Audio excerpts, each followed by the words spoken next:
No one ever really expected João Maria José Francisco Xavier de Paula Luis Antonio Domingues Rafael, otherwise known as King John VI, to truly become the King of Portugal. He was unreliable and a bit uncultured in his youth. Besides, his older brother was next in line to be king. But when his brother died and his mother was considered insane in 1799, he took over the Portuguese government. He reigned during the Napoleonic Wars. Afraid that he would be overrun by Napoleon, he moved to Brazil and ran the kingdom from there. He returned to Portugal in 1821, but something had happened while he was away. He became hard of hearing. Now, King John had not just a great desire to hear what his subjects had to say, he wanted to truly listen to them. So he commissioned FC Rain Company in London to make him a new throne. They were successful in creating what is called the Joan acoustic chair.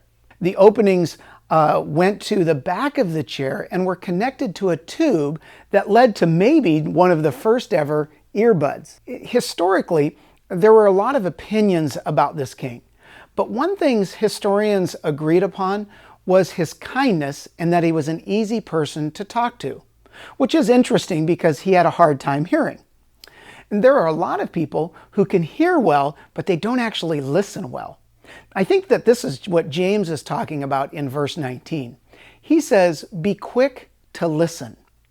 Now, I'm going to assume that everyone listening to this podcast can hear and probably doesn't need any kind of hearing device. But while you may be able to hear well, how well do you actually listen?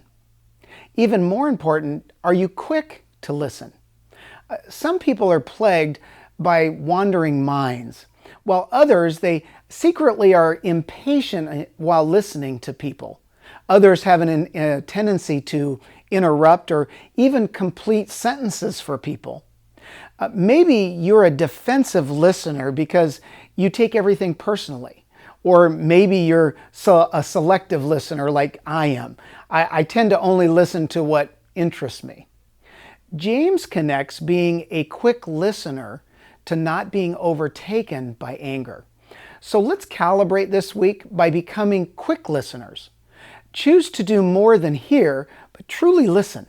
Ask the Holy Spirit to help you focus in on what a person is saying and fully understand what they're saying.